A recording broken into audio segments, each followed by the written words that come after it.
Welcome back to my channel. My name is Celia, and in this video I'm going to give you just a really brief overview and a couple of examples of the differences between Amazon FBA, retail arbitrage, and dropshipping. All of the clips in this video were filmed about a year ago when I was away on holidays.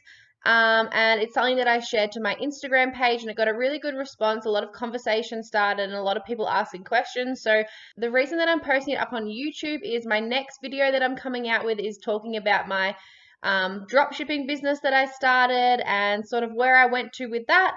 And I want to be able to link people from that video back into this one so they can get a bit more of an overview of each of the different online selling techniques that you could use to make money online. Amazon, I'm going to run you through each of those 4 things real quick, but Amazon FBA is fulfillment by Amazon, so that basically means that you will send product into Amazon's warehouse, and then Amazon, when the product sells, Amazon will do the fulfillment side of things for you. So they will do your picking, packing, and dispatching for you.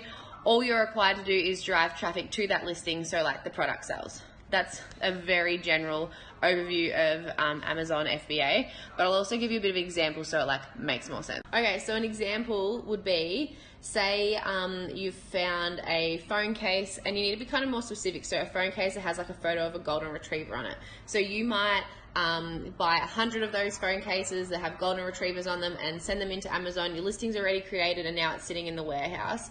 In the background, to drive traffic to that listing, what you would do is you'd have like an Instagram page, maybe a Facebook page, and you would be posting lots of cute things about golden retrievers. That sort of stuff can go viral. And then obviously once your listing's live and ready to go, what you would do is you'd be like, oh, these phone cases are now ready. You can go and buy this type of thing. So that's then you driving traffic to your Amazon listing, so you're getting sales and it's moving off Amazon's like shelves. This is what majority of people do. They will buy from China, they'll send it direct into the Amazon warehouses. Amazon's now in Australia, but it's huge in America, like massive.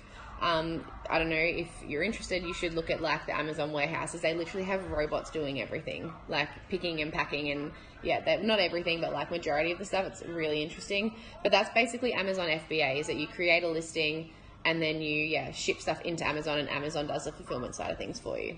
Okay, retail arbitrage. This is not something that I've done, but obviously like people can make money off this. Say if you went into Kmart and you bought, they had bags in there for like $5. Like Kmart's so cheap. Some of their stuff's actually kind of cute, but you could say buy bags that are $5 and say there's 10 of them. So you buy 10 bags for $5. You then go home and you put those bags on eBay and say you sell them for like $20. So there's like a $15 profit margin between them. Obviously you got to take out like your fees and stuff for eBay, but that's the essence of like retail arbitrage, is that you buy something really cheap, you flip it online for more, because maybe there's someone that wants that bag that can't get into a Kmart and doesn't know how cheap they are, but then they're online. You can put them on Facebook Marketplace, all that sort of thing, and you flip it and you make money. That's basically retail arbitrage. The next one is dropshipping. So dropshipping is something that I have done, and it sort of forced me into learning social media marketing, which has now been so fucking good for like my other stuff. Social media marketing is like insane. Like you'll see the amount of things popping up in your feed from like sponsored posts, and there's a reason that it's popping up in your feed and not your friends' feeds, or sometimes a lot of your friends will get it because you're all liking the same stuff. It's the weirdest thing, but it's so interesting. But dropshipping is basically, how is the best way to describe this? So say I create a website and I'm selling this ring, right? So it's like a little ring. Okay, so I have a website for this ring, right? Now let's pretend that there's a supplier in China who has this ring, and it's 50 cents. What I do, you have to do it through Shopify. So, and then there's different apps on Shopify. One's called Oberlo, which you need.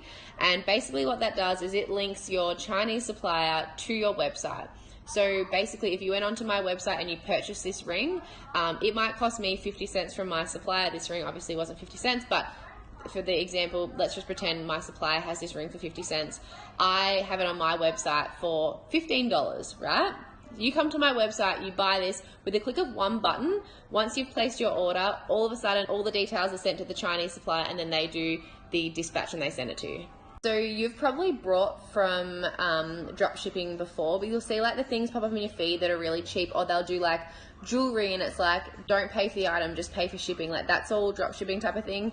But yeah, basically how it works, a summary is that like you have find a supplier, create a website, link them both. When anyone comes to your website to buy the product, instead of you having to do anything, you literally click one button and it goes through and it automatically, you can watch it on the screen. Like, just look on YouTube, it'll show you how it works. Like, they literally click one button and it enters all the details that you've put in into the Chinese supplier's website, and then they do the dispatch. You'll usually know because sometimes your products can take up to 3 weeks because that's shipping via an e-packet, and that's usually the cheapest way to ship for drop shipping. So I don't do this anymore. It was just something that I got into. I closed down my shop. I don't do it anymore. I just found it really interesting, and it taught me so much about social media marketing. So you dropshipping a lot for like trend stuff. So like when fidget spinners were huge, like literally there was kids that I followed that made hundreds and thousands of dollars off fidget spinners using Facebook ads. So a lot of it is driven via Facebook ads. So the same type of thing, I'd be targeting specific people for my ring, have an Instagram type of thing. A lot of people again use niches, so you could do the same thing with the golden retriever thing. The golden retriever phone case, you'd have a website set up, you'd have that product exactly on your listing on the website, on your website, and you can copy pretty much everything from the supplier. You'd obviously want to change like the text and everything to make it more attractive. I think that makes sense, but that's basically drop shipping. So that's like, these are things that I've literally learned over the last 5 years, and I've literally learned them. I've bought some courses, some of it, majority of it's free though. There's so much free stuff on YouTube, and literally once you start finding people do it, like you could type in how do I drop ship into YouTube and it will show you like different things to do.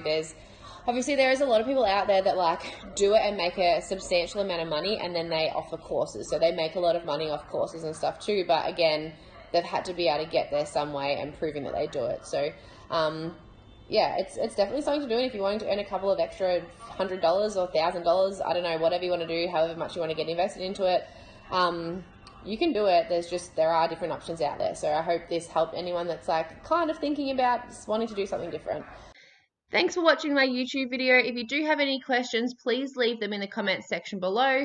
I'm using YouTube to share my journey of all of the different businesses that I've started, so make sure to check out the ones that are already out on my channel, and make sure to subscribe so you can see the new ones that are coming out very soon.